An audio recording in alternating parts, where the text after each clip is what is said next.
Víkurfréttir tóku hús á Morfís-liði F-inga og forvitnaðist þessa rúmlega 30 ára gömlu mælsku og rökræðukeppni framhaldsskólan á Íslandi. Keppendur eru hér kynntir til sögunar og þjálfarinn Arnar Már Eiffels tekinn tali. Fundarstjóri, dómarar, andmælendur og góðir gestir. Hvað myndi eiginlega gerast ef hugmyndafræði FSU hér í kvöld yrði að veruleika í hinu dagsdaglega lífi? Hugsum okkur drauma heim Selfyssinga og þá er ég ekki að tala Joseph Ekkert með skímó í headsetinu. Í þessum heimi væri bara einhver standard þvinguð hamingja ákvörðuð sem þyrfti að ganga yfir eitt og alla. Það væri engin raunveruleg hamingja þar sem hún væri á kostnað frelsis okkar og við hefðum ekkert val. Hvernig kom það til á sínum tíma að þú fórst í Morfís? Hvað er svona spennandi við þetta? Sigfús, sem að keppti í úrslitum árið áður, var við erum félagar eftir ég byrjaði í skólanum og hann hvatti mig til að mæta því hann hafði séð mig í leikhúsinu eitthvað örlítið og svo náttúrulega hafði ég líka bara áhuga á rökræðum sem slíkum, þannig að þetta var bara hinn fullkominn vettvangur held ég fyrir mig. Hvernig finnst þér Morfís hafa þróast undanfarin ár í FS? Hvernig er Morfís kúltúrin svona orðinu svo má segja? Kúltúrin sem slíkur hefur alveg að minnstakosti í ár og í fyrra þá hefur hann tekið alveg stakkaskiptum. Það er búið að vera miklu meiri stemming fyrir þessu og við höfum verið meira þétt og öflugt lið, þannig að sjálfsögðu hefur kúltúrin sem slíkur alveg orðið sterkari en eins og þegar ég var þá var þetta svona frekar, þetta var svona pínu kom pínu dampur í þetta eftir að við fórum hann í úrslitin, þannig að en eins og segja núna það er þetta bara í fullu uppsvingi og allt að gerast Ingibjörg Ýr Smáradóttir og ég er liðstjóri. Liðstjóri stýrir liðinu upp á sviði, sér svörin, svarar ræðum andmælenda og já, það er bara mitt hlutverk alla keppnisvikuna að skrifa svörin, tilbúin svör sem gæti hugsanlega komið á keppni og upp á sviði í keppninni sjálfri. Asrat Sirnats og ég er meðmælandi. Meðmælandi er í rauninni ekki með neitt ákveðið hlutverk eins og frumælandi eða liðstjóri.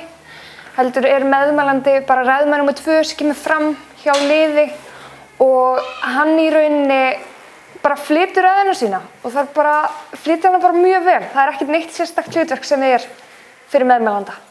Það er bara að vera ræðumaður. Hvað gerir þjálfarinn?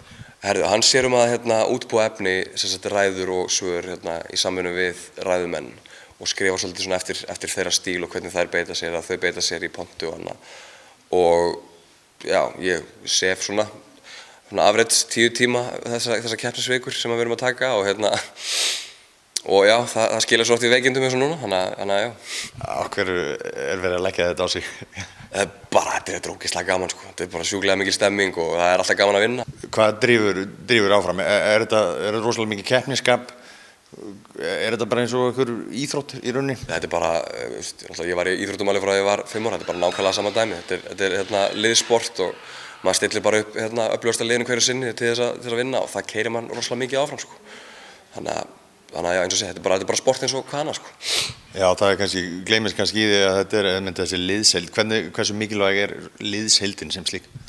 Hún er náttúrulega gríðarlega mikilvæg og eins og ég segi, maður skiptir út og stillir upp því liði sem maður telur að hendi best við hvern keppinu fyrir sig.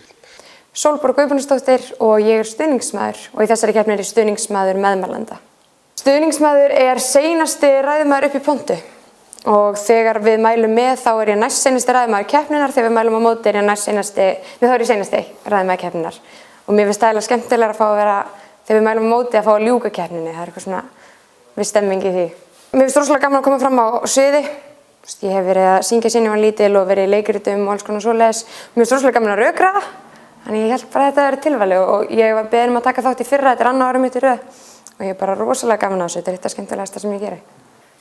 Dæmigerð Morfís-vika er í rauninni að þú byrjar bara á samningsviðræðum og þær eru geta verið 2 klukkutímar og eins og núna þá eru 2 sólarhringar, ekki 2 klukkutímar og þá erum við í rauninni bara að diskutera eitthvað ákveðið umræðefni svo þegar það er komið þá er þetta rauninni bara heil vika af sorpfæði, hanga í tölvu og helst orkudrykkja neysla.